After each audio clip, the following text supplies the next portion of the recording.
tal? ¿Cómo están? Sean muy bienvenidos a Noticias UDEC, un espacio de revisión de la contingencia y de las informaciones de nuestra casa de estudios que se han venido publicando en el sitio oficial noticias.udec.cl. En esta segunda jornada me acompañan también dos miembros del equipo de la Dirección de Comunicaciones de la Universidad de Concepción, a quienes paso a saludar. Sofía Cifuentes, Community Manager, y también quien está detrás de las comunicaciones de procesos tan relevantes como admisión y el plan estratégico institucional. Sofía, ¿cómo estás? Hola, muy bien. ¿Y ustedes cómo están? Muy bien, muchas gracias. Saludamos también a Catherine Pavés, periodista de la Dirección de Comunicaciones de la Universidad de Concepción y autora del reportaje destacado del cual vamos a conversar en este bloque. Katy, ¿cómo estás? Hola, muy bien, muchas gracias. Nos quedamos precisamente contigo, Katy, porque tú eres autora del reportaje Crisis hídrica y emergencia sanitaria, el riesgoso escenario de conflicto que se abre en Chile, en nota destacada en el portal noticias.udec.cl, que aborda tanto la emergencia sanitaria como la crisis hídrica de nuestro país. A partir de lo que son ambas y de lo que vas recabando con las distintas fuentes, Katy, ¿con qué te quedas tú a la hora de desarrollar este reportaje y cuáles son las claves también para entender la relevancia de estos temas? Ujú.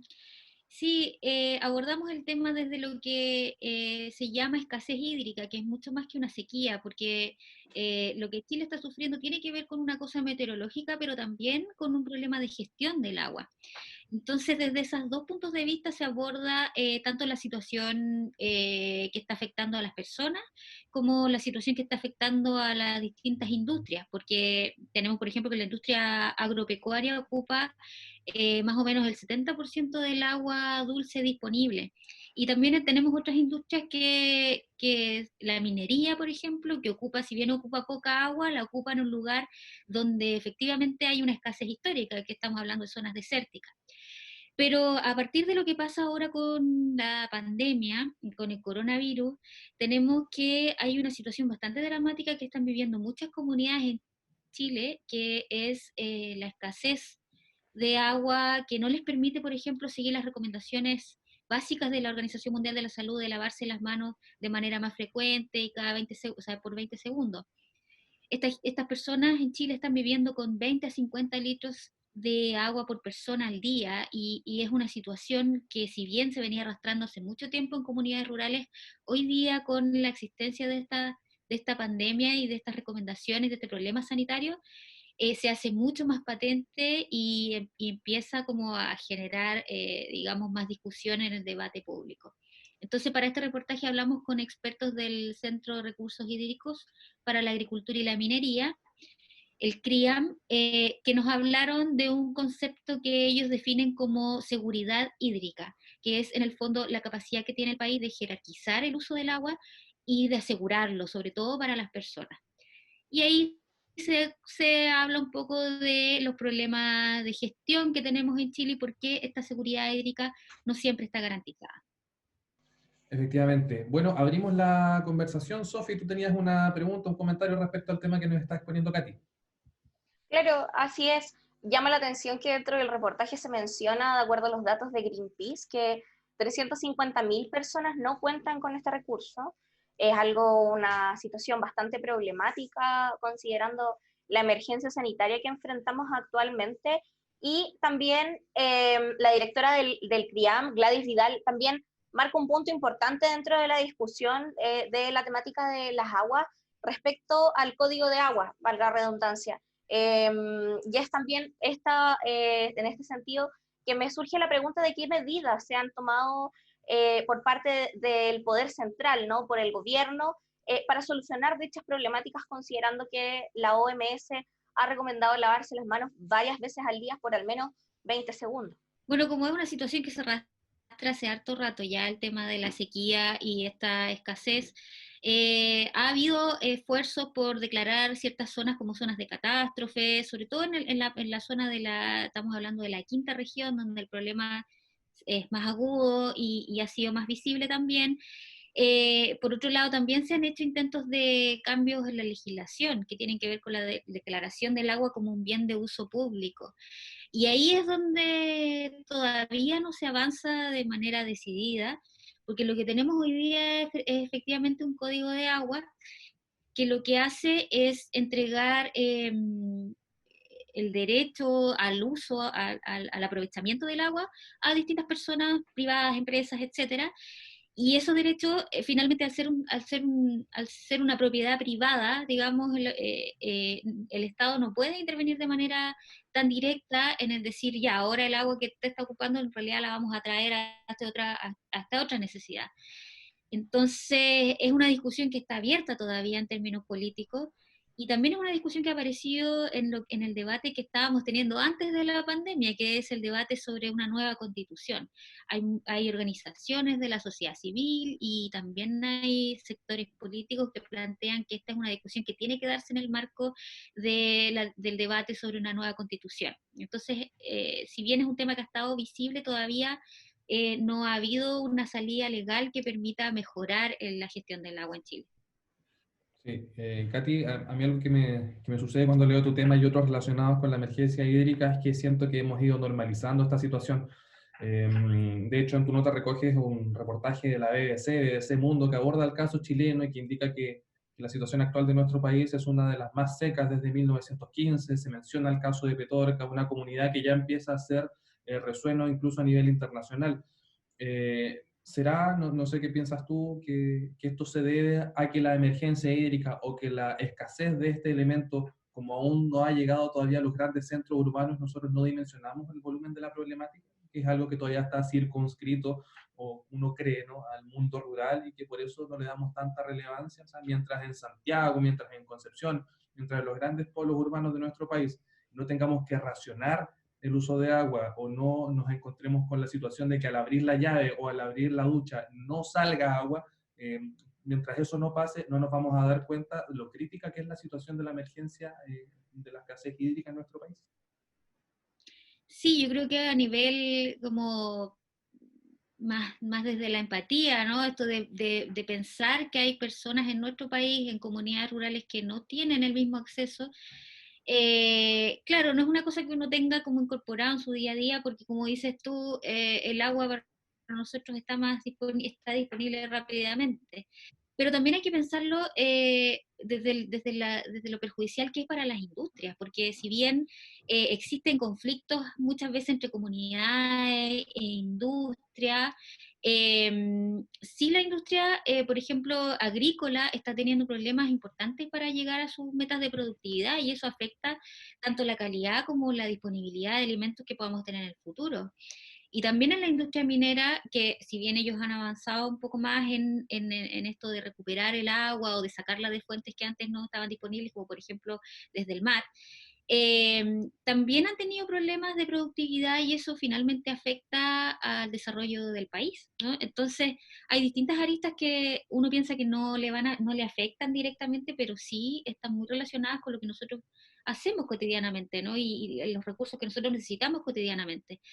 Pero claro, a partir de lo que pasa hoy día con el coronavirus y toda la situación que estamos viviendo, nos empezamos a dar cuenta que estamos mucho más relacionados de lo que pensamos, que no vivimos aislados del resto del mundo. Entonces, si esto está pasando en la comunidad del lado, es probable que en algún momento me vaya a afectar de alguna manera. Y generar esa empatía es necesario, porque finalmente la única forma que entendamos que estamos interrelacionados y que tenemos que avanzar hacia un desarrollo sostenible que incluya también un mejor cuidado del agua, tanto a nivel domiciliario, o sea, lo que podemos hacer nosotros en nuestras casas, como lo que puedan hacer las grandes empresas, digamos, en sus procesos, que es una cosa que también se aborda en el reportaje, la forma en que han ido trabajando las empresas, y lo que se necesita todavía avanzar, y para poder en el fondo hacer también un trabajo desde las personas, mientras también se realiza un trabajo desde la legislación, que es un debate que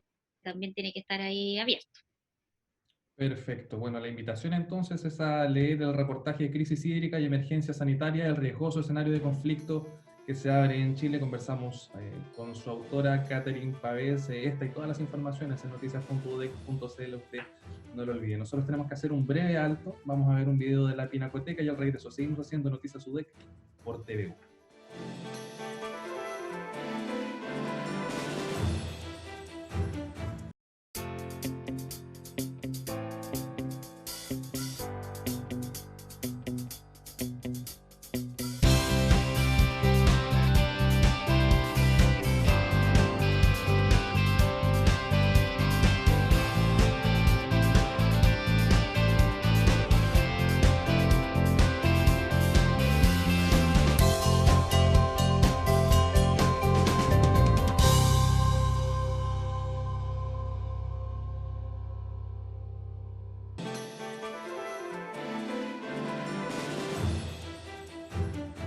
Ya estamos de regreso aquí en Noticias UDEC por TVU. En este segundo bloque tenemos contemplado partir hablando acerca de una información que publicamos en Noticias UDEC que marcó pauta a nivel nacional. Se trata de la nota titulada Investigación UDEC, EMSET e INCAR determina que microgotas de estornudos viajan hasta 11 metros. Nos acompaña para hablar de este tema Pablo Cornejo, académico de la Universidad de Concepción, investigador del Centro INCAR y también miembro del equipo de EMSET Chile. ¿Cómo estás, Pablo?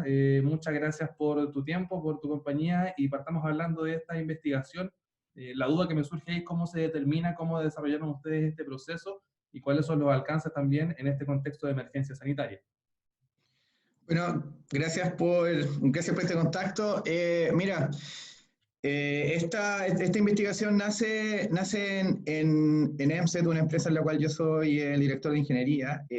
Hace algún tiempo veníamos investigando la posibilidad de emplear herramientas comúnmente usadas en proyectos de ingeniería en la predicción de la microclimatología de las ciudades, ¿ya? Y una persona estornudando en una zona urbana está expuesta a un viento de microclimatología urbana. Entonces, como ya veníamos desarrollando esa herramienta y ya estaba bien madura, quisimos aplicarla directamente, porque cuando revisamos el estado del arte, nos dimos cuenta que todos los estudios hasta la fecha estaban orientados a situaciones en espacios cerrados. Ninguna considera el efecto del viento. Eso. Ah, perfecto. Perfecto. Bueno, ahora, pero tenemos que pensar en el viento de la ciudad, podemos pensar incluso en el viento de Concepción, en la situación que se aproxima, si avisoramos también del invierno más duro que se nos viene, una microgota de un estornudo en ese contexto puede viajar hasta 11 metros, cuando también se nos dice que tenemos que guardar una distancia de ojalá 1,5 metros, 2 metros, entonces que el distanciamiento social tiene que ser de 11 metros, tiene que ser mucho mayor de lo que estamos proyectando, pensémoslo en clave COVID-19. Sí, mira, pero a ver, esto ya es algo que ha sido bien discutido en la comunidad científica. Hay una científica del MIT que es como quien está a la vanguardia en este tema, y ella ha sido bien publicada en los medios nacionales, siendo súper clara que el modelo con el cual la OMS hace esta famosa recomendación de 1 metro desde los años 30. Y ella en su investigación, que ya viene hace más de 15 años, ¿cierto?, recomienda, por toda la evidencia científica que ella misma ha publicado, que el rango de distanciamiento social, sin considerar el efecto del viento, o sea, en un espacio cerrado, indoor, alcanzaría un rango entre 6 y 8 metros. Y este rango también fue confirmado por unos científicos japoneses, los cuales fueron publicados en una nota ampliamente difundida en todo el mundo por el New York Times. Entonces, argumentos científicos para hacer recomendaciones un poco más estrictas respecto al rango de distanciamiento social existen ahora. La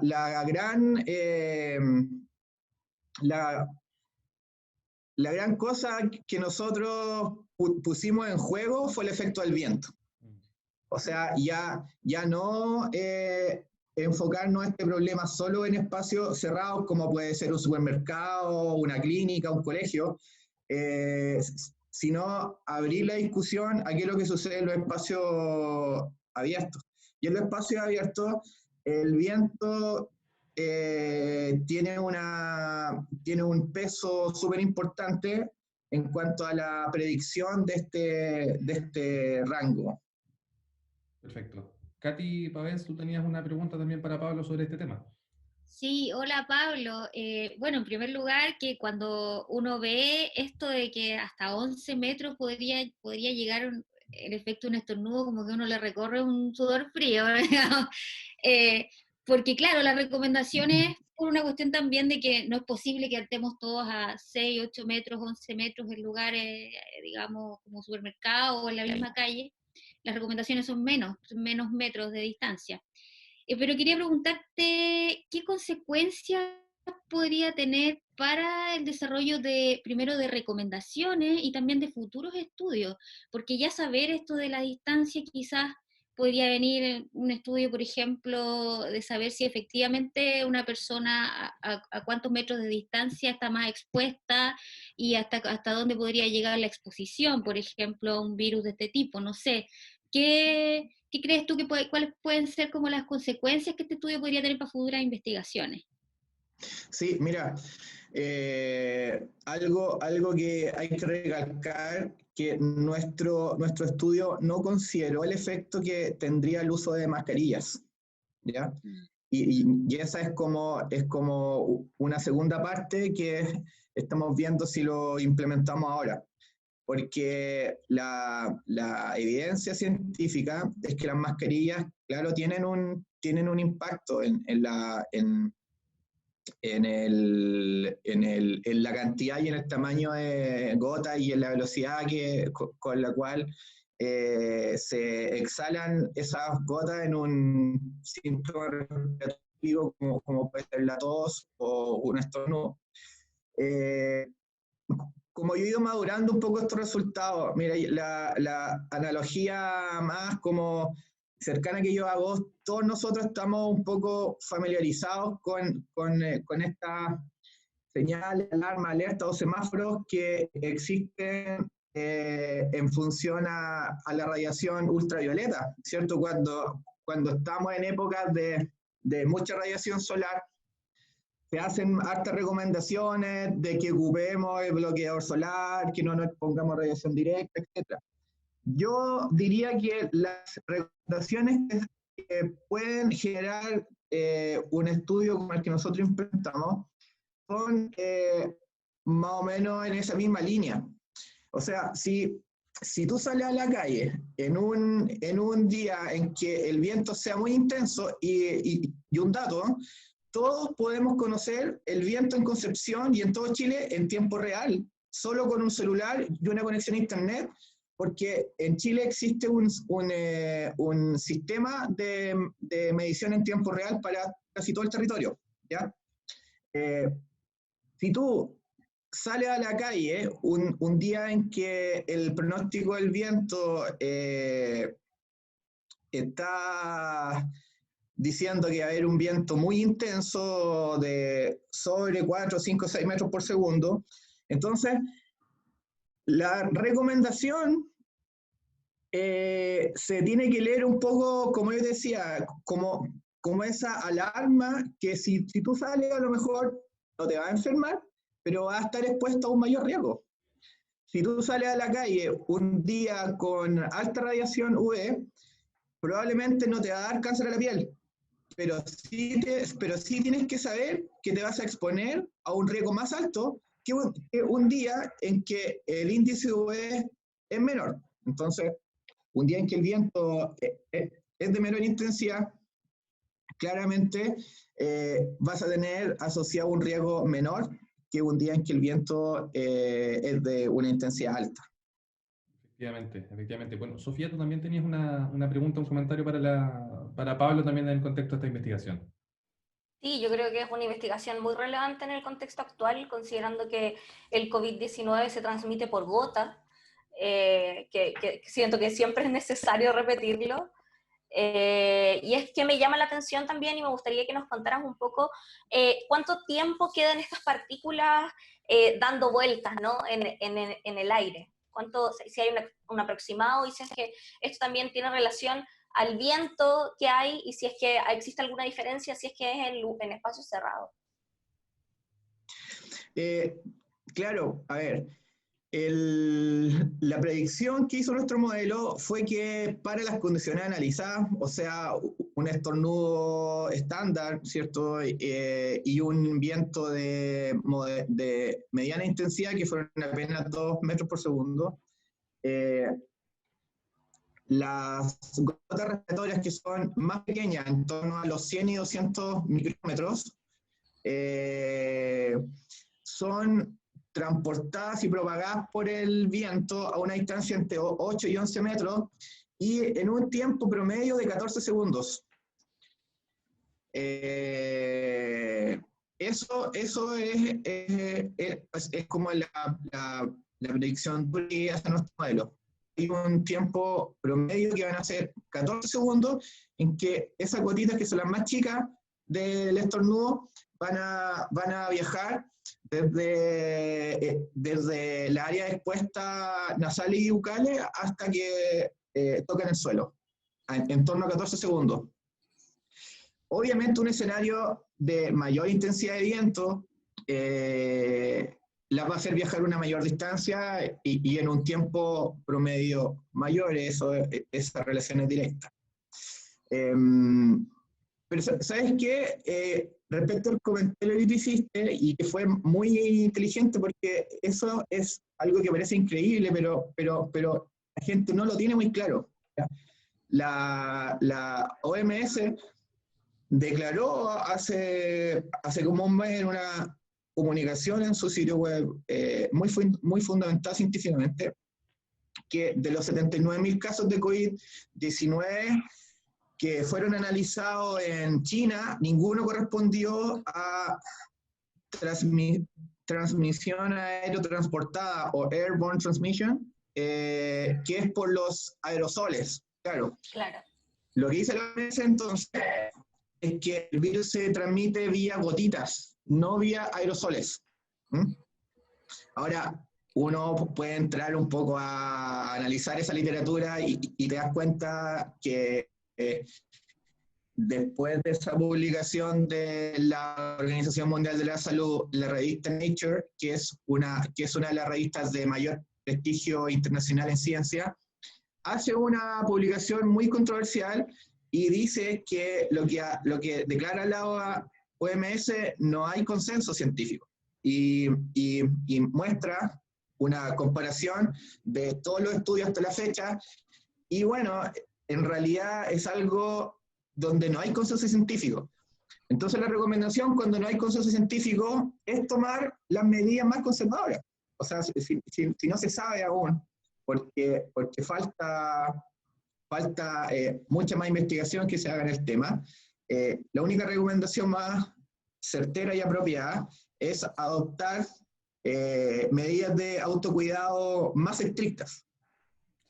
Sí, efectivamente. Bueno, yo creo, Pablo, que nos tenemos que quedar con ese mensaje en torno a lo que es esta conversación urgente respecto al cuidado que tenemos que tener, tanto para cuidarnos a nosotros mismos y también para poder evitar la propagación de este virus, sobre todo teniendo en consideración lo que son las poblaciones de riesgo. A Pablo Cornejo, le queremos agradecer por habernos acompañado a esta jornada que es Noticias UDEC. Pablo, que estés muy bien. Ya, hasta luego. Saludos a todos, gracias por el contacto. Gracias a ti, que estés muy bien. Nosotros seguimos haciendo Noticias UDEC por TVU y nos queremos quedar precisamente con Sofía, quien tenía la palabra hasta hace muy poco, porque, bueno, tenemos también una sección sobre las redes sociales, sobre algunos temas que están marcando la pauta en Noticias UDEC. Sofía, ¿qué nos recomiendas en estos días que hemos tenido también algunas efemérides interesantes? Y también hablemos un poquito del plan estratégico institucional. Partamos. Sí, bueno, como sabrán, el Plan Estratégico Institucional es básicamente la hoja de ruta de los próximos 10 años de la universidad, ¿no? Desde el año pasado, desde el inicio, ¿no?, del centenario, estamos trabajando junto al equipo de la Dirección de Estudios Estratégicos, en conjunto con la Dirección de Comunicación y otras reparticiones de la universidad, para elaborar de manera conjunta con toda la comunidad universitaria este plan estratégico que básicamente va a fijar los lineamientos desde el 2021 al 2030. Esta planificación, ¿no?, cuenta con 3 instancias de participación. La primera terminó hace un tiempo ya, creo en diciembre aproximadamente, noviembre, y en donde participaron más de 2.000 personas en encuentros de trabajo, consultas virtuales, participaron tanto exalumnos como alumnos actuales de la Casa de Estudios, funcionarios y funcionarias, administrativos, docentes, básicamente la comunidad universitaria completa. Y ahora, la semana pasada, lanzamos la segunda etapa de este plan, ¿no? Como ya tenemos la primera etapa finalizada, que es la creación de la misión, visión y valores de la universidad, esta segunda etapa estamos haciendo un recogimiento de información en donde tenemos y contamos actualmente con 4 encuestas. ¿Por qué hoy día son encuestas? Porque claramente el panorama actual no nos permite juntarnos para debatir este tipo de temáticas y saber la opinión de la comunidad universitaria, pero como equipo, comisión de trabajo del Plan Estratégico Institucional, hemos decidido de todas formas habilitar estas consultas, ¿no?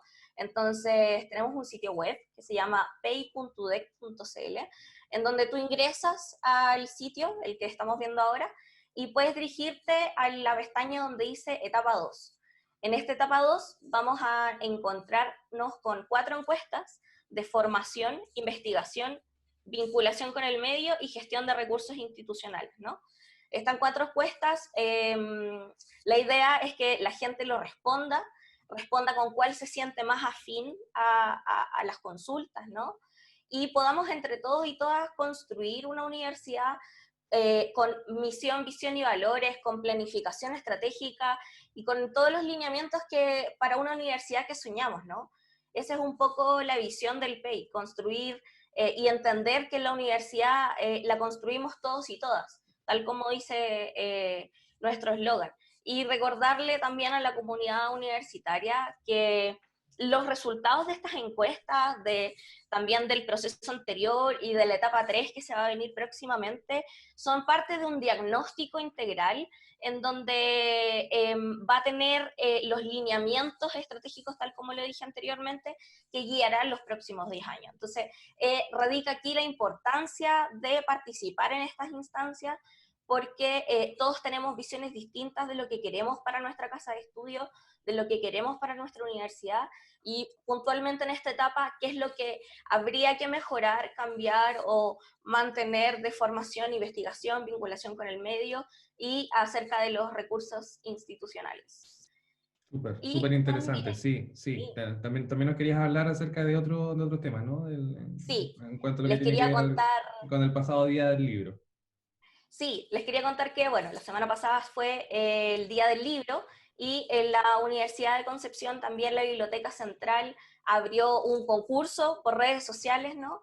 En donde tenías que buscar el logo de la UDEC y te iban a regalar un set de libros.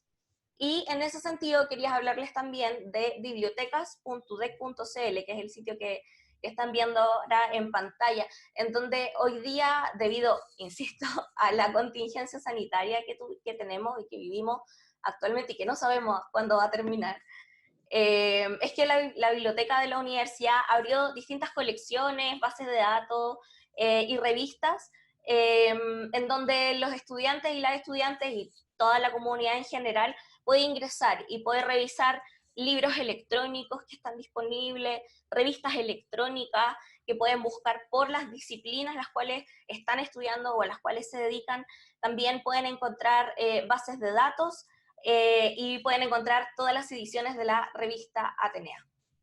Excelente, revista Atenea, que hasta hace poco también entregó su premio a la mejor obra literaria, y también tenemos esa información en noticias.udec.cl. Tanto a Sofía Cifuentes como a Katy Páez les quiero agradecer por habernos acompañado en esta jornada y por haber podido también conversar acerca de las informaciones de nuestra universidad. Muchas gracias a ustedes por la invitación y espero que se encuentren bien. Y a ustedes también muchas gracias por su sintonía y recuerde, todos los martes Noticias UDEC por TU. Nosotros nos volvemos a encontrar en una próxima oportunidad. Hasta pronto. Chao.